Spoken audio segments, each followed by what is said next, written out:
I've got another day off. It's Thursday. I've got today and tomorrow off.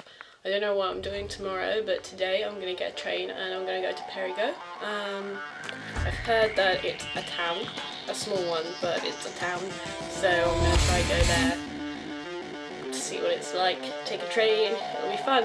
Woo! Let's go.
Sur la marche, en descendant.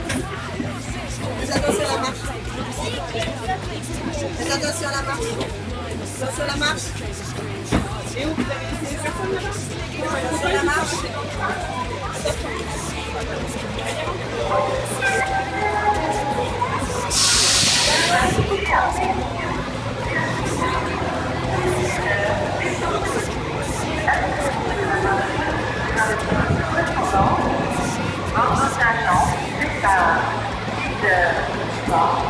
Pour la voiture, veuillez contacter les passagers.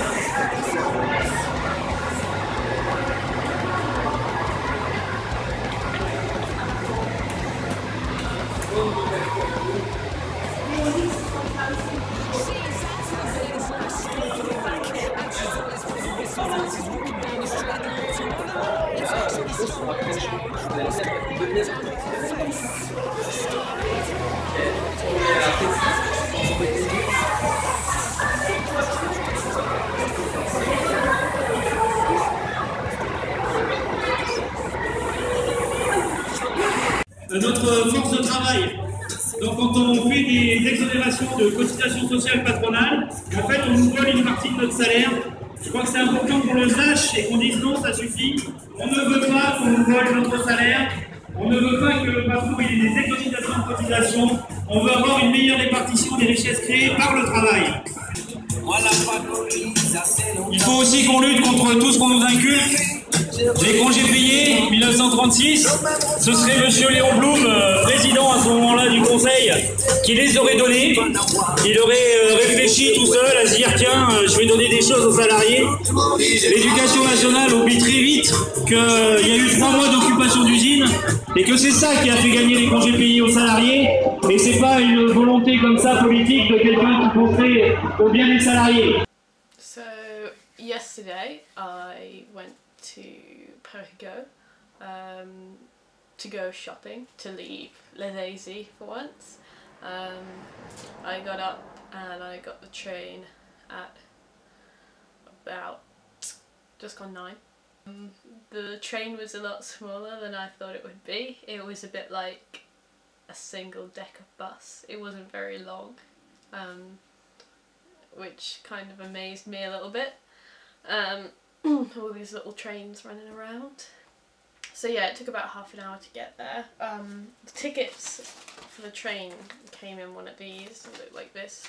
I got a return, but I have a feeling that if you get a single, like 2 singles cost the same as a return, because this is my return and they both have an individual price on, €8.30. It cost me like over 16 euros for a return, so I obviously just paid for 2 singles even though it was a return, which is a bit strange, but never mind. When you get to the train station they ask you what time you're going to come back and book you a specific train, so I chose one at like 5:30 to come back, which it meant that I stayed probably a bit longer than I wanted to, but trains don't run very often, so it was either that or like 2:30 or something. I didn't want to come back that soon, so I stayed till 5:30. Yeah, the tickets are a bit big, as you can see. I mean, this is an English ticket and this is a French ticket. They do exactly the same thing, but one of them is a lot bigger. When I got there, I just kind of winged it.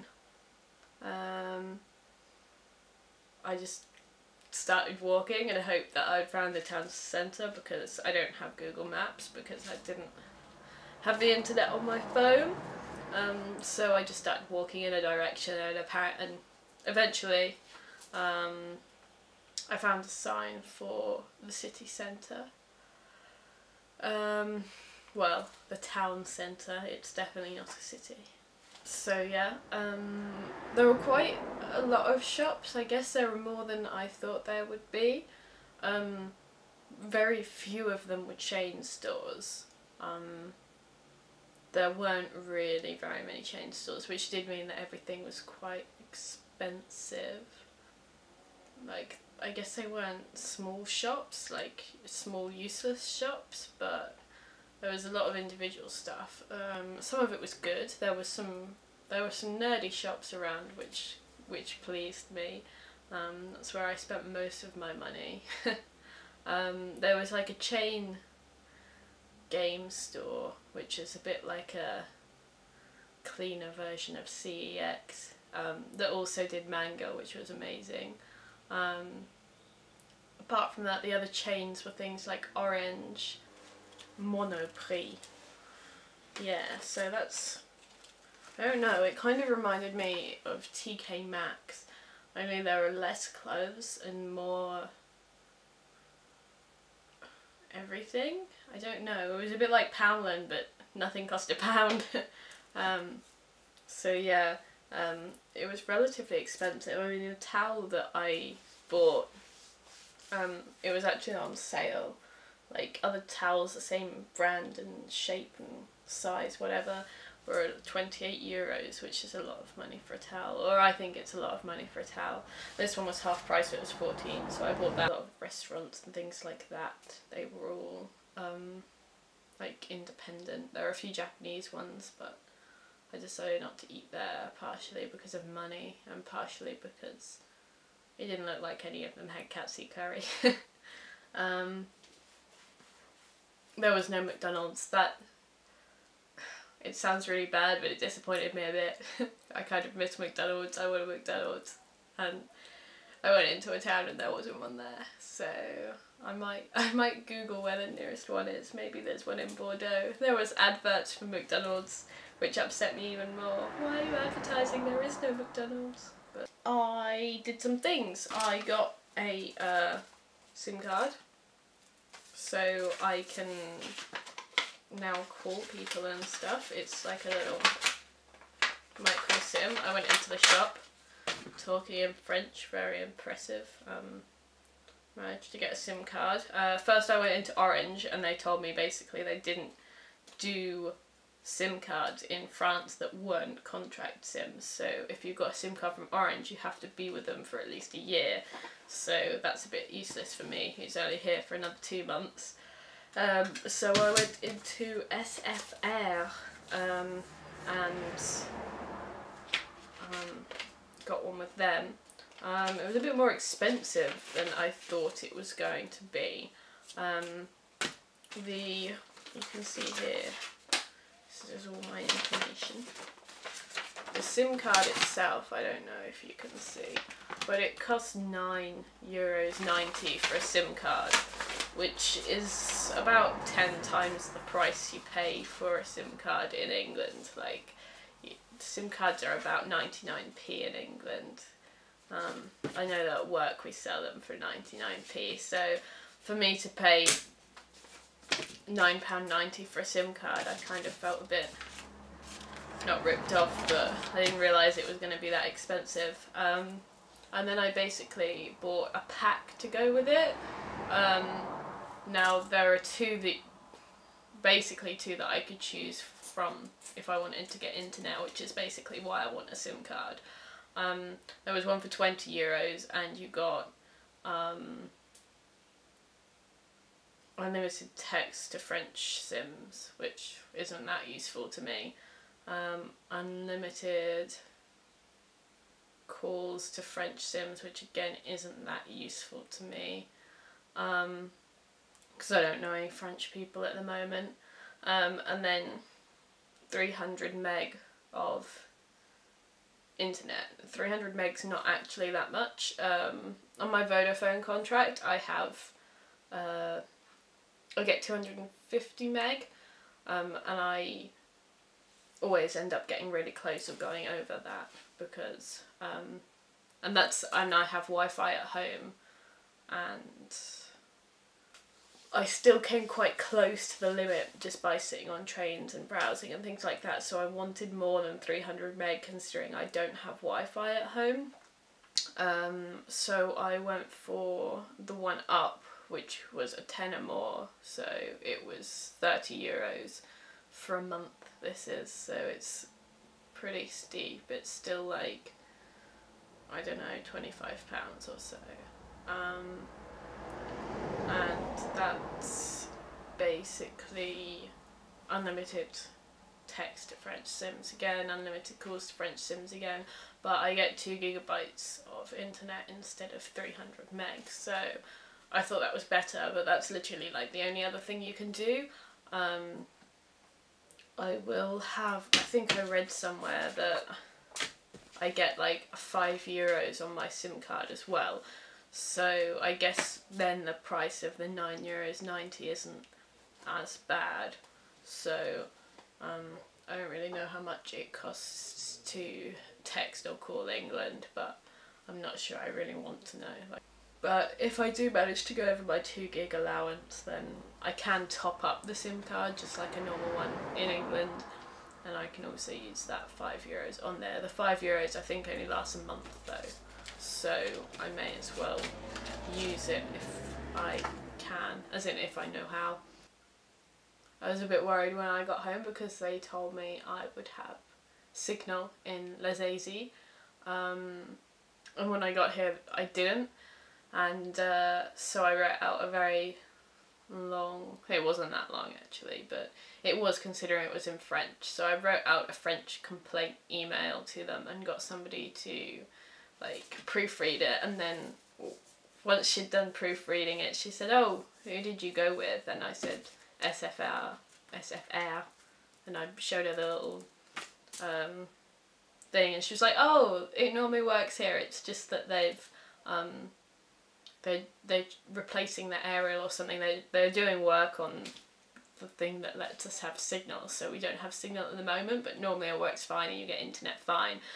So I am relieved because it means I don't have to go search for another SIM card, but I am also kind of annoyed because they didn't tell me that, and I wrote out a whole complaint email. I didn't send it, but I wrote it out. I spent a little while writing out an email that didn't need to be sent because everything's fine. I kind of just wish they'd told me that in the shop. Yeah, so that was my SIM card adventures. I also sent postcards yesterday. I bought them last time I had a day off and wrote them last time I had a day off, but I didn't actually get around to sending them until yesterday. Yeah, I bought a towel, I bought some contact lens solution for my purple contacts, my cosplay ones, just in case I feel like having purple eyes. So this was one of the stores that I went in. It was called Game Cash, and it says here second-hand video games, retro gaming and multimedia, and you can see on the bag that it looks pretty cool. You've got all sorts of Dreamcast, NES, Atari type, Game Boy, GameCube, Mario running across the back. It's a pretty cool shop, I've got to admit. Like I said earlier, it's a bit like CEX. They buy second-hand games for cash. It looks a lot cleaner than CEX though. It looks like the inside of a game store, so it looks like everything is new, kind of. And you go in and they had, towards the front, all of the newer stuff. So you've got 3DS, Wii U, Xbox 360, Xbox One, PS3, PS4, etc. You had a bookshelf to your right as you came in the door, or the left. There's two doors at the front, but there's a bookshelf in the middle of the two doors, and it has manga on it, which is pretty good. The volumes that I got were €2.90, so €2.90 per volume for manga. So that's pretty good considering that they're normally around a €5. Like some of the prices, the old prices on the back were saying that they were like €6. So to get them for €2.90 is not so bad. But they also had an offer where if you buy 3, you get 2 for free, which was pretty cool because, well, I saw 3 volumes that I wanted. They're in French as well, so I can tell myself that it's so that I can help myself with my French, which is a good idea if you're into manga or whatever and you're learning another language. If you like it anyway, instead of doing it in English, you should just read it through in the other language. It might take a bit longer, might not make as much sense, but you'll pick up a lot of vocabulary and it'll be good. So the 3 that I saw, I really like the fairy tale anime, but I have not read any of the manga, and I know that it follows the same storyline, so I'm essentially going to be reading the same thing I've already watched, but I still kind of want the manga because I do really like the series a lot. So there were only 3, and luckily it was the first 3, so I picked those up, and I had a hard time deciding which other 2 I wanted to get, because they had some Inuyasha manga, and I really love Inuyasha, but they didn't have any in order at all. They didn't start at 1, they had like 3 6 and 8 or something, so I almost bought them, but I didn't, because I decided that I wouldn't actually be reading them. I'd just be looking at Inuyasha's face, because I love Inuyasha's face. So instead, I'm almost disappointed to say that I bought 2 from a pretty big series, which means that if I start, I've already got like 3 Bleach at home, which means if I start reading those, it's going to take me forever to finish. But I mean, when I say I got another really big series and I've already got 3 from Bleach, I don't like Dragon Ball Z. It's kind of obvious. The other mangas I picked up, I picked up 2 Naruto manga because they were free, technically, with my 3 fairy tale ones. So yeah, I got Naruto manga. The manga section was pretty good. I mean, it wasn't huge, but it's a second-hand store, so you know, it was pretty good for that. They had key rings, little toys, soft toys, books on the history of Nintendo, history of Sonic, stuff like that. At the back there was like a retro section, and it was amazing. It's the sort of thing you'd see in a collection, a really big nerds collection. They had, and the prices varied, but they had Game & Watch. They had a few different Game & Watch little consoles.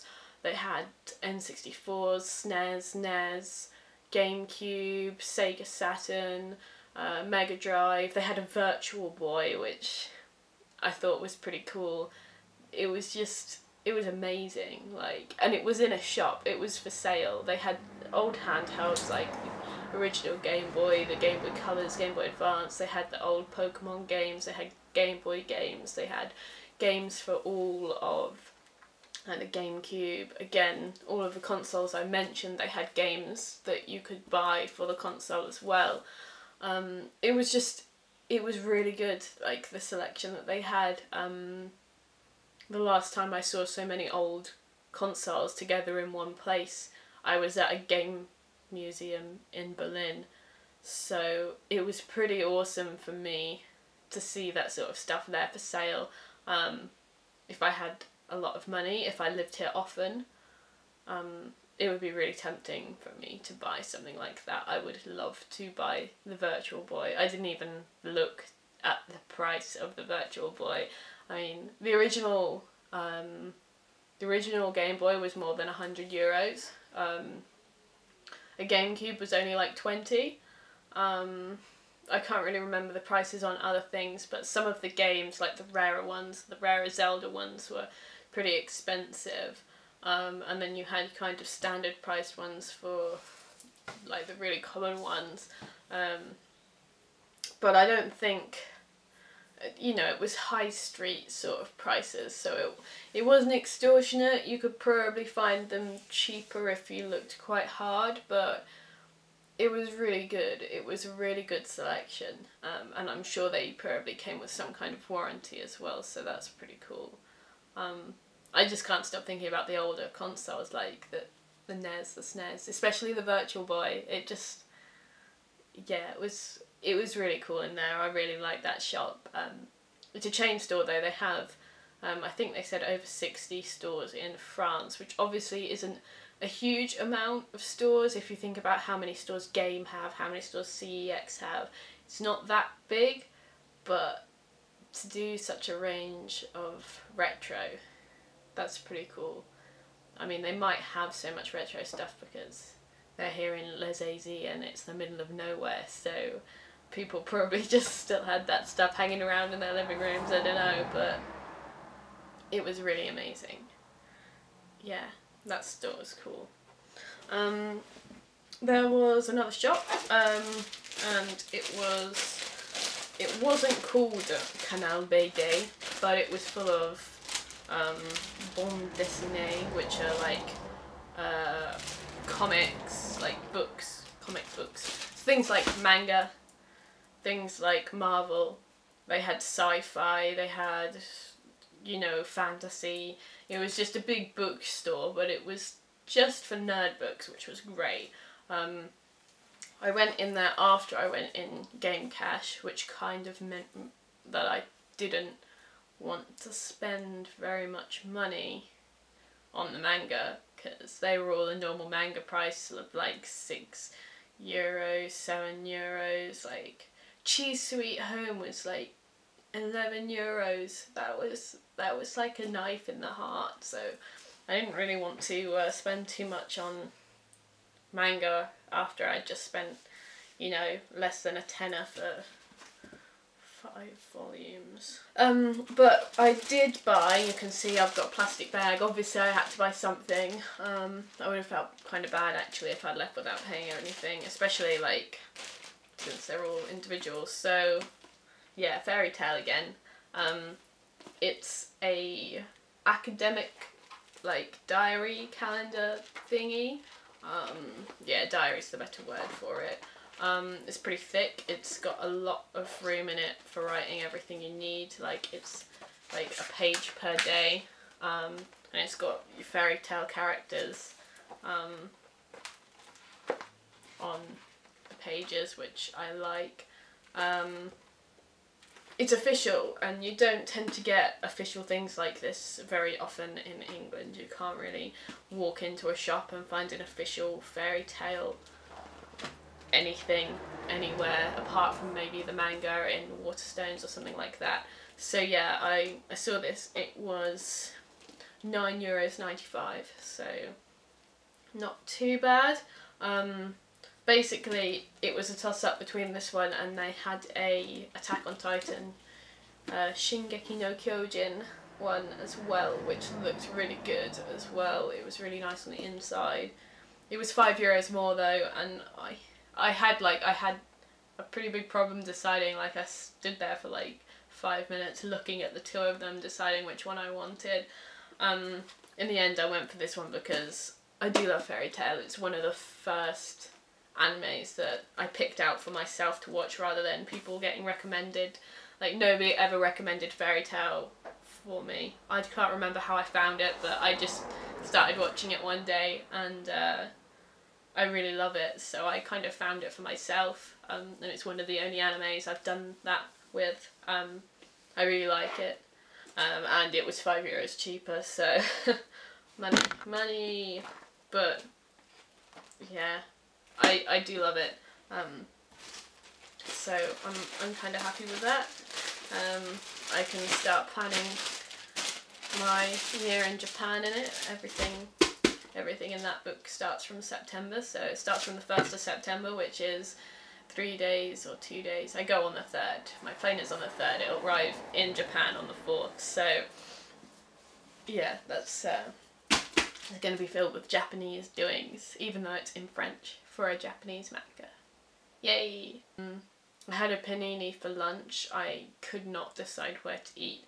I spent ages walking around trying to decide where to eat, and in the end I just bought something I could sit on a bench and eat because I couldn't make up my mind. I didn't want to spend too much money.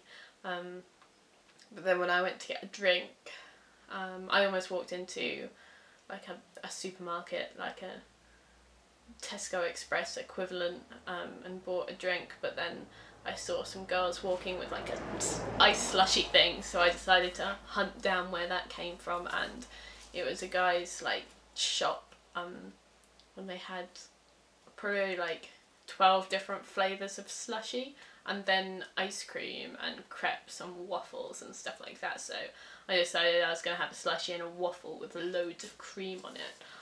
Well, I asked for a waffle with cream on it, and the cream on it was like really loads of cream. It was great. It was really tasty. I kind of like, it was a bit strange doing everything on my own, but at the same time, like, I didn't mind it. It was pretty fun. I really enjoyed the day. It was nice being somewhere where there's people walking around and there are shops to go in and there's things to do, and it's not the same thing. It was a good day. Yeah, I came home, wrote out an email, didn't send the email. Yeah. That's all really. If you want my new number, because you won't be able to contact me on my old one anymore, it's not in my phone, so if you want my French number, then just message me on Facebook, on Twitter, whatever. Just ask me for it. I'll probably give it to you, depending on who you are. I might not give it to you. But yeah, no. I've got a French number. Obviously, it's not very useful for you guys in England because it'll cost you a lot to text me, but you can if you need to. I've still got WhatsApp, and it's still on my old number, so if you have my old number and you have WhatsApp, you can contact me through there, or through the normal media of Facebook, this blog, Twitter, email, whatever. Yeah, that's about all I have to say. Thanks for watching me ramble on about my adventure yesterday. Yeah. Talk soon, well, maybe, and I'll do another video at some point when something else interesting happens. So yeah, thanks for watching. Bye!